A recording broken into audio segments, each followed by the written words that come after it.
Que tal, como están? Moi boas tardes, saúdos de La Voz de Galicia. Queden con nós, porque hoxe imos a falarlles do Día das Letras Galegas. Mañán, moi importante, co seu exemplar de La Voz de Galicia, este xoves teñen ao seu dispor un especial de 24 páxinas sobre a homenaxeada neste 17 de maio, Día das Letras Galegas, sobre Luisa Villalta. E máis importante aínda, este mesmo 17 de maio, poden mercar no seu quiosco, na súa librería, co seu exemplar de La Voz de Galicia, este libro titulado Luisa Villalta, a poesía en que salvarse, porque se falamos desta homenaxeada, falamos evidentemente dunha muller das letras, dunha poeta, dunha dramaturga. Luisa Villalta escribiu tamén narracións, artigos, unha muller dunha enorme conciencia social, da que temos que falar tamén da súa vertiente que ten que ver co ensino e tamén como sona ca música.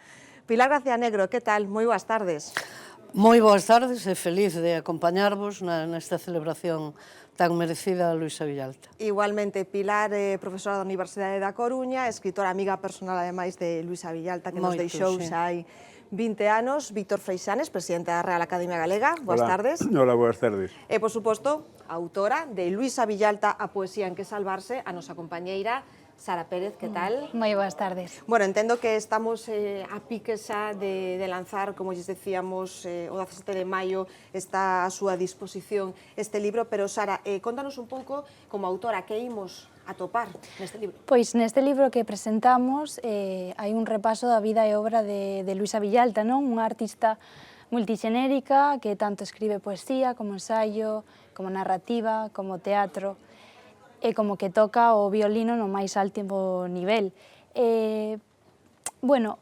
O xeito no que contamos todo este relato de Luisa chega de voces que estudaron, non? O prólogo firma a filóloga Teresa Pastor, que é profesora no Eusebio de Guarda da Coruña, no Instituto, un instituto no que tamén estuda Luisa 2 anos para prepararse para a universidade.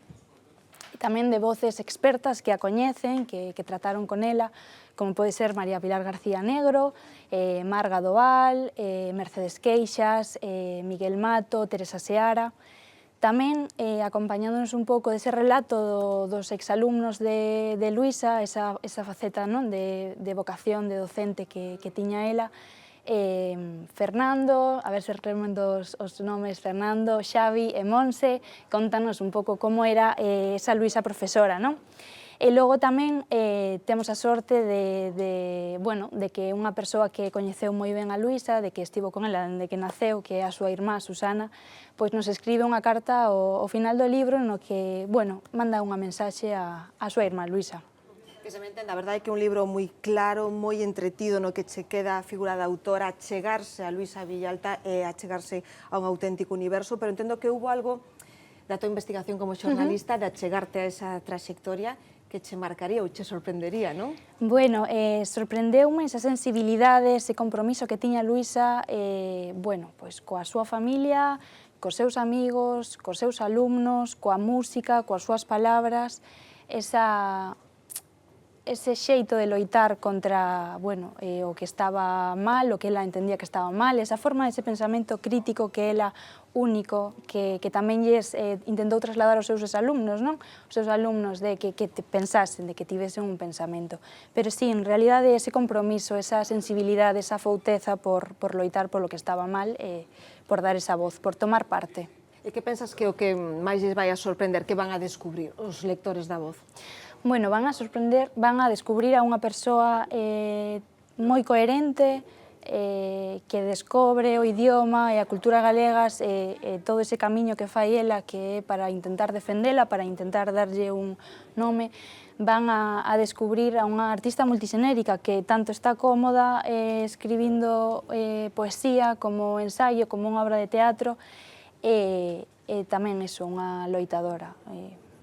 Entendo que para a Real Academia Galega, Víctor, ten sobradísimo talento a trayectoria, tanto Luisa Villalta como a súa trayectoria, a súa obra, pero entendo que non é fácil escoller. Non é fácil porque afortunadamente, como decíamos antes, aos primeiros anos das letras galegas desde 1963 pois era un pouco Sota, Cabalo e Rei, non? Rosalía de Castro, Castelao, etc.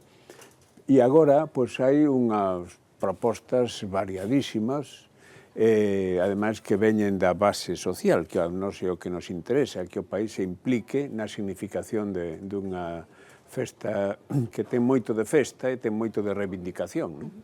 E entón, Luisa Villalta representa, como sucedeu en certa maneira co caso de Lois Pereiro ou de Xela Arias, esas novas xeracións que asumen a lingua e afrontan a lingua como unha descoberta e ao mesmo tempo como unha bandeira de identidade, de reivindicación. Modo de vida. Vamos. Sí, de decir, bueno, nos de que lado queremos estar?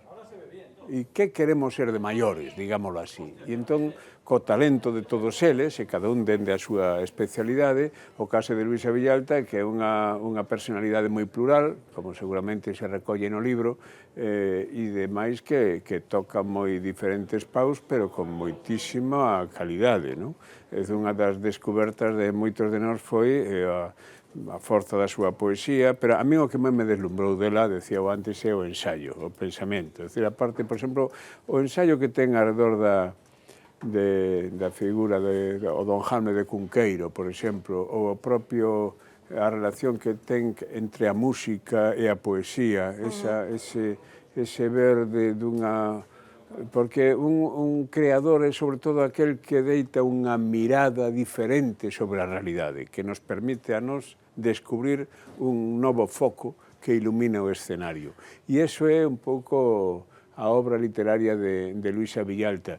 Bueno, haberá quen lle guste máis a narrativa, haberá quen lle guste máis o teatro, a poesía, pero a min o que máis me deslumbrou dela foi, sinceramente, o ensaio. Imos a profundizar agora todos esos paus, dicindo así que tocaba Luisa Villalta, pero entendo que a Real Academia Galega estes días leva moitos meses non parando. Entendo que esta semana é o gran día, ese 17 de maio, que se está a facer, porque se está a divulgar moitísimo sobre a homenaxeada, claro. Mira, hai unha cousa, o Día das Letras Galegas é o 17 de maio. O 17 de maio é o acto principal da Academia, o acto institucional, onde a Academia celebra, neste caso vai ser no Teatro Rosalía de Castro, e hai intervención de Ana Romaní, de Margarita Ledo, de Eulosio Ruibal sobre o teatro, é dicir, tocando diferentes aspectos da significación da persoa. Pero o máis importante das letras galegas é que xa non é unha festa da Academia, é unha festa social, é a sociedade a que participa. A chea de actos de todo tipo, iniciativas de todo tipo, desde empresas, dende supermercados, hasta, asociacións culturais, xente de base, que convirte ese 17 de maio no gran día da lingua, da afirmación da identidade dun país, non? E ese Día Nacional da Cultura Galega é o 17 de maio, arredor do algo que ademais a todos nos ten que encher de orgullo, e é que é a única lingua que eu coñeza, ou literatura que eu coñeza, que ten como primeira bandeira unha muller. A figura de Rosalía de Castro é unha figura xigantesca e que, ademais, como ela mesma decía nun dos seus prólogos, ergue a bandeira e todos imos detrás, non? Entón, eso non hai... Eu non coñezo, non sei se algunhas compañeiras, pero non hai, desde logo non hai outra literatura que teña esa circunstancia. E con orgullo dicimos. Claro, é que é algo que nos ten que facer reflexionar, non? O papel da muller moitas veces na cultura galega, incluso na tradición popular, é un pouco como se fose algo, aquilo de dicir, non, que as nais non lle falan aos nenos. Mira, a cultura galega existe porque as mulleres, por exemplo, o mundo da música popular, foron quen de transmitir aos seus fillos e ás súas fillas o corazón do idioma e o corazón da lingua. Estou falando do corazón tamén do país, da sociedade galega, non estou falando de outros sectores que, bueno, pois, como eu digo sempre, e non sei se Pilar, eu son un neofalante, educado naquela Galicia, naquelas urbanas, cultura urbana de Pontevedra, pois que se falaba nos anos 50, 60 en Pontevedra, o que dominaba era o castelán. E hai un momento onde nós temos que decidir que queremos ser de queremos maiores. ser, E aí está o símbolo de figuras como Luisa Como Villalta. Luisa Villalta. Pilar, coñeces ben a Luisa, o decíamos a nivel personal, pero tamén profesional, salín no libro que non te vas a decantar por nada do que facía Luisa en concreto, pero pensa nun lector, como a min, que vou ler por primeira vez a Luisa Villalta, con que me vou a abraiar? Tes que escoller, darme aí uns datos para que entenda a onde me vou a chegar. Eu, desde logo, recomendaría como primeira leitura o seu primeiro poemario editado, que é Música Reservada, porque ela aclara xa nun prólogo a súa poética, a unión íntima coa música, da poesía, e toda a súa obra, en definitiva, certifica, e iso calquer leitor ou leitora debe telo presente, a máxima grega dos clásicos gregos de que todas as artes son amigas. E quen intente separalas non comprenderá ningunha. E ele é un exemplo magnífico. E isto xa Sara xa o acaba de comentar, o valor de unha obra multixenérica que toca todos os xéneros, todos os paus, e eu sempre subliño que iso realmente na cultura galega non é excepcional, senón que é unha constante. Se non sacudimos a obra de grandes artífices, de grandes personalidades, como clásicos galegos, como Rosalía de Castro, por suposto, como Castelao, ou como Eduardo Blanco Amor, pero podería citar máis. Aí non hai unha vocación de modernidade enorme. Digamos, non se axustan as preceptivas ou a un cultivo monográfico predeterminado, senón que hai unha simbiose, hai poesía, hai narrativa, hai xornalismo, hai ensaio. Entendo, Pilar, que a hai moito... cualidade de Luisa Villalta no Semanario Nosa Terra durante máis de 2 anos como columnista, semanalmente, que tiña ademais moitísimos seguidores como leitores e leitoras, pero que ten auténtico oficio de xornalista. E como comentaba o Víctor a propósito do ensaio, tamén é de unha, na Coruña, ese ensaio sobre o Don Hamlet de Cunqueiro, presentáramolo exactamente o 6 de agosto na Feira do Libro, Francisco Pillado como editor e amigo, naturalmente ela como autora e unha servidora. E é de unha finura e de un rigor analítico realmente que non teñen moita descendencia no mundo actual. E como en outros ensaios dela, efectivamente, a respecto de escrita e mulleres, de feminidade e feminismo, de teatro tamén, un texto, por exemplo, que traduciu interesantísimo foi o Manifesto para un novo teatro de Pasolini.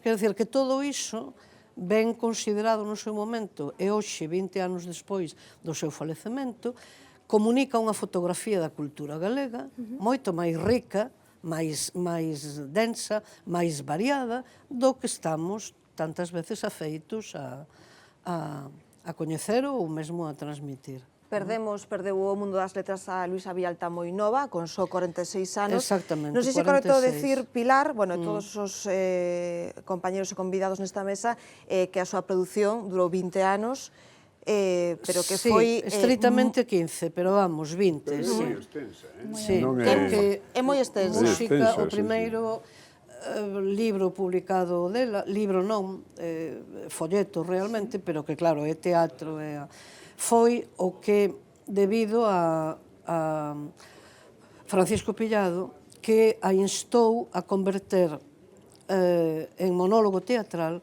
un relato.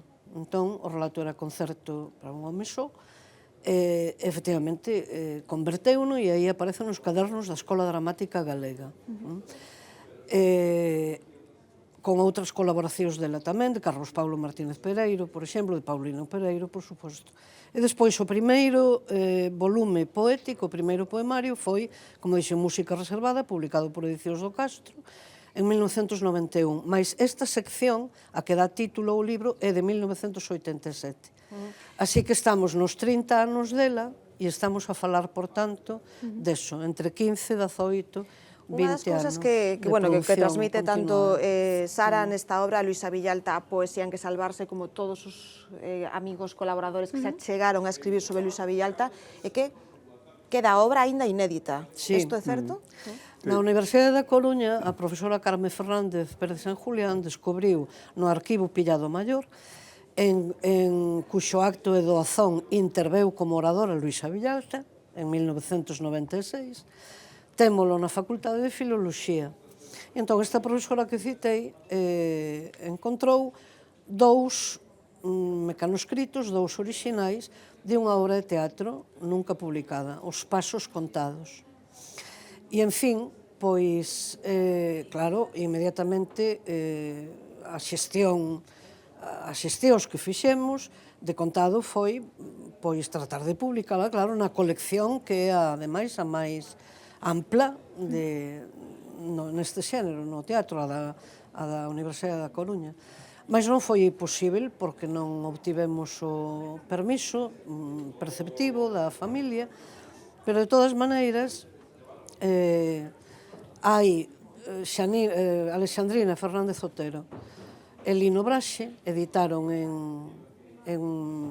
2018 o que daquela se pensaba que era obra dramática completa, e en fin, e aínda haberá efectivamente máis. Imos receber, por exemplo, agora a doazón do orixinal mesmamente de música reservada. Bueno, queda por descubrir. Así que nós o que queremos é que non remate a romaría, como di o refrán, o día 18, que hai moito ano aínda para familiarizar, para chegar e para encariñar a un público moi diverso. Víctor, sabemos que ti tes, aparte xa o mencionabas antes, unha profunda admiración ou sentir cara a esa conxugación que fai Luisa Villalta da súa faceta musical. Ela foi unha violinista de máximo nivel, coas letras, non? Como encaixa eso, como sona esa obra? Bueno, eu creo que Pilar xa fixo algunhas alusións ao seu primeiro libro de poemas, Ruído é tamén un libro importante dela, Papagayo, ese derradeiro libro que ali estaba apuntando cousas novas en Papagayo con fotografías de Longueira, non? A min o que, por exemplo, o Día das Letras Galegas agasallaremos dende a Academia pois con un exemplar, unha edición preparada pola Academia, deseñada pola Academia, dos Concerto para un home só, que é o primeiro, como decía moi ben Pilar, é o primeiro texto que publica da man do seu amigo Pillado, porque, bueno, había unha relación moi estreita con eles, incluso musicalmente. Nos, na Academia, preparamos unha serie de 6 capítulos de unha longa serie audiovisual que se está a disposición dos espectadores, onde Francisco Pillado conta con detalle como foi ese descubrimento de Luisa, non? Da man de Paulino tamén, que daquela eran parella e tal. A min ese diálogo entre a reflexión poética e o mundo da poesía pareceume moi deslumbrante, non? A ver, deslumbrante incluso dende a exixencia crítica dunha autora que non é unha autora que lle dea facilidades porque si aos lectores, non? É unha autora que afronta a creación dende o que eu considero moi importante nun artista, que é toda a creación ten un problema de fondo e ten que afrontar ese problema dende a originalidade da ferramenta e do material que utiliza, neste caso a palabra e a significación que a palabra ten, non? E aí, na miña opinión, Luisa non fai concesións. Pero iso que a fai unha autora distinta, porque cando a Academia escolle o Día das Letras Galegas, valora sobre todo 2 aspectos. Un é a calidade e a consistencia da obra, que ten que ter un nivel acorde co que significa as letras gregas, pero despois tamén a exemplaridade social que esa figura ten. Por Por iso decía antes que Luisa Villalta representa tamén unha xeración que afronta a modernidade de Galicia e o futuro de Galicia sen complexos e dende sí mesma, sin intermediacións. Nós temos que construir o país e temos que construir o futuro. E esa xeración, que un pouco, podríamos decir que das anos 90, por poñer unhas datas, non? Pois está moi ben representada por Luisa Villalta. E o que tamén queríamos era iso, que a sociedade perciba a significación desa obra e desa biografía. Sí, nesa relación entre música e poesía que ten Villalta, a parte máis impresionante de todo é que non deixa unha pola outra, non? María Pilar, falábamos de que cando facíamos esta entrevista que incluímos no libro, que nos últimos momentos da súa vida ela lle comentara a Francisco Pillado que iba a retomar tamén os estudos de música, non? Sí, ela non abandonou, non desertou nunca da música. O que acontece é que nun momento dado da súa vida escolleu como modus vivendi a docencia, o ensino. Fai oposicións ao ensino medio, vai ser profesora en Oleiros, en Ferrol, e finalmente en Sada, onde xa a maior parte até o seu falecemento da súa vida. Mais temos estado na rúa Vila de Laxe, número 6, onde ela e Paulino moraban, pois tantas e tantas veces en concertos maravillosos, claro, Paulino o piano e ela o violino. Si é certo que por instancia, máis unha vez, de Francisco Pillado, ela dixose si vou retomar xa con máis constancia, non? Porque era unha virtuosa.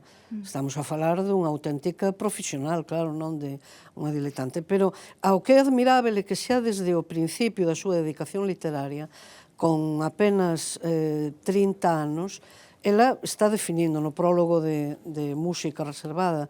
Se o principio foi a palabra, antes dela foi o son, e despois o entendimento e transmisión da súa melodía. Eis a música, que brota como o río da existencia, e a palabra que interpreta o seu ritmo como unha danza ritual arredor do lume da intelixencia. Eis a poesía, palabra melódica.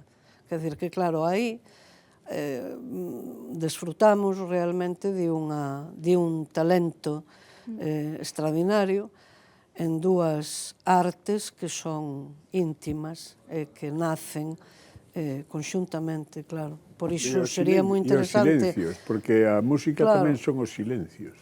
Claro, e o ruído que se opón, porque ese é un título, efectivamente, no meu xuizo, ruído marca, efectivamente, un antes e un despois en toda a súa trayectoria literaria. E a incomunicación, ao ruído da incomunicación, hai que opoñer, segundo ela, o ruído provocado de unha poesía que se persone directamente na vida social e no que a ela preocupaba moito, que era o devir, son palabras súas, non miñas, o devir da patria galega, o devir da Galiza. Son palabras súas. E temos que ter moi presente o seu papel como docente? En que medida? Iba a falar eu dixo, eu creo que deixou unha pegada moi grande e nesa serie de audiovisual da Academia se ve, porque os propios alumnos, os seus antigos alumnos, que agora son profesores, pois teñen unha lembranza dela moi... A ver, o que máis pode pedir na vida un profesor, e aquí Pilar e máis eu somos profesores, é que os alumnos digan que ese ou esa deixoume marca. Sí. Non todos o consiguen. Non todos o consiguen, non todos o consiguen. Pero ela sí deixou pegada, e hai algúns profesores, non vou dar nomes, pero seguro que están na mente de moitos dos que nos escoitan, que somos fillos daquela palabra que nun momento determinado, porque o profesor é aquel que consigue prender a chispa da curiosidade, non? Diante de algo.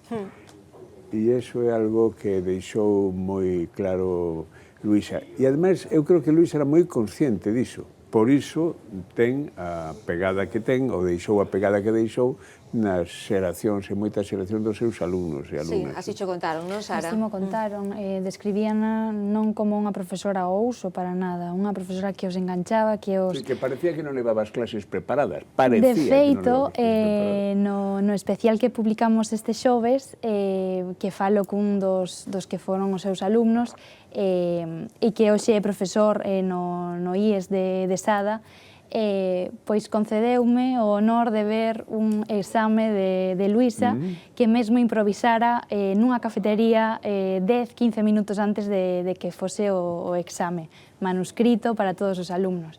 Entón, todos coinciden nesa grandeza como profesora que os animaba a pensar, a ter un pensamento, a concienciarse, a tomar parte, a posicionarse na vida, a ter unha posición. Entendo que tamén o que fixo ao largo da súa trayectoria foi mostrar o seu compromiso social. Eu non sei se decir que Luisa Villalta era rebelde, que non falaba por falar... No, pero militaba na causa da patria da que falaba Pilar, e además militaba dun xeito explícito, non sin disimulos, non? Comprometida. Incluso o compromiso nestes casos supón tamén tomar partido nas cousas e ás veces non sempre acertar a 100%, pero en calquera caso non quedar a marxen, non mirar para outro lado, que é algo dos que son moitos especialistas. No, ela non miraba para outro lado. Asinte Pilar, ideas Sí, que desde poderíamos logo, traer sí. hoxe en día, 20 anos despois do seu falecemento, non? Sí, sí. Ela realizou como tantas... O tema da guerra, do nunca máis, o tema da lingua, o tema... Ela estaba nas batallas, non? Ela, efectivamente, do ponto de vista ideolóxico-político, foi nacionalista galega, convencida, e, en nome desta militancia, participante activa, non só como militante, neste caso, do Bloque Nacionalista Galego, desde 1992, exactamente, sí, 92, febreiro de 1992, de organizacións como asociacións culturais como a Mesa pola Normalización Lingüística, colaboradora da Asociación Sociopedagóxica Galega, da Asociación Cultural Alexandre Bóveda, tamén habitualmente, que a nomeou xa postumamente socia de honra, e todo isto era dentro de unha mudanza que ela experimentou, como tantas e tantos de nós, que consistiu na descoberta, que acaba sendo unha descoberta fascinante, de nós mesmos, como galegas e galegos, e do país. E, por tanto, que nos leva a dilatar considerablemente o noso primeiro núcleo de socialización. Cada quen ten, ela tivo tamén o seu, como todo o mundo, pero naturalmente é, por definición, limitado. Entón, aí, ela tiña unha avidez de coñecemento enorme.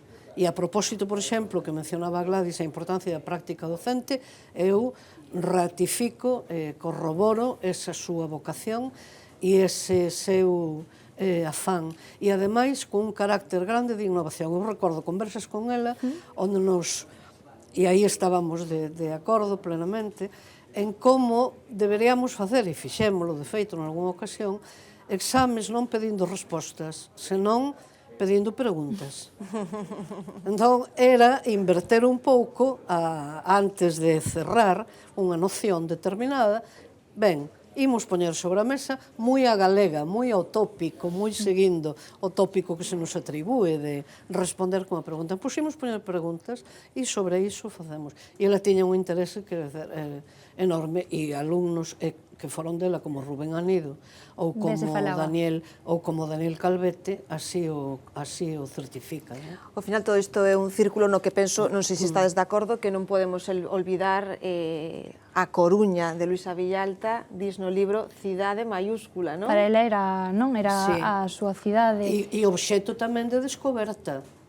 Efectivamente, porque face a esa Coruña de postal limitada digamos, da Mariña, da Ribeira, do máis visível ou do máis coñecido, pois claro, cando ela fala da cidade alta, está falando da maioría social coruñesa.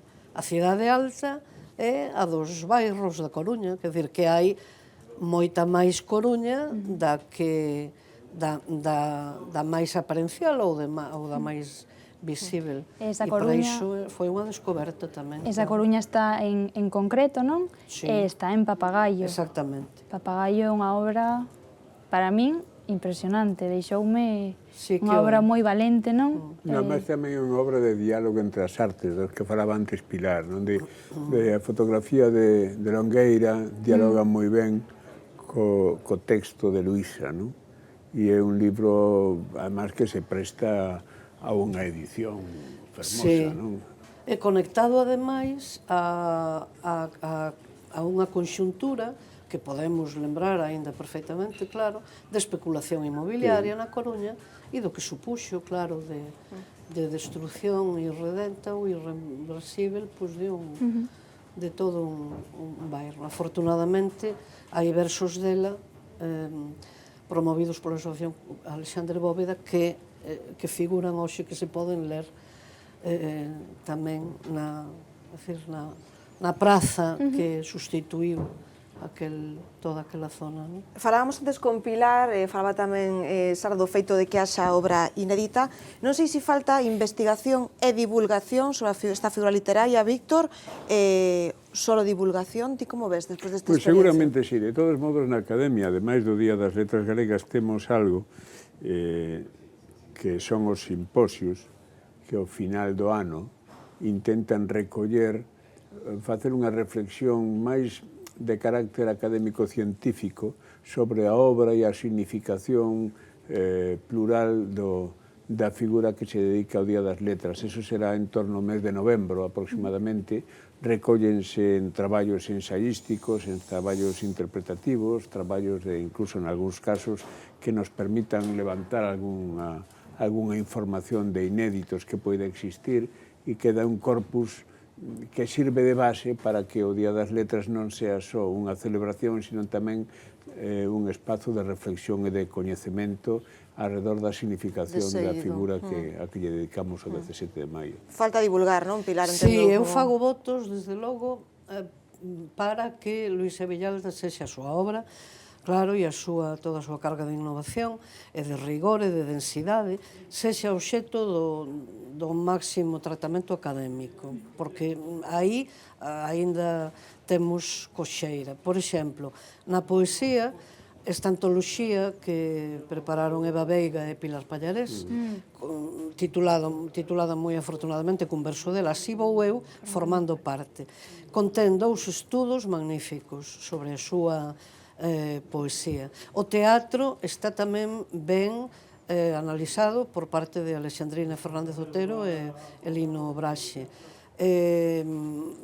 Falta un estudo máis en conxunto da narrativa, tamén do ensaio, tamén da crítica literaria, de maneira que este ano pode ser realmente moi alentador, sendo ela dedicataria ao Día das Letras Galegas, para animar, en primeiro lugar, ao oxíxeno de todo escritor, que o leamos, Sí.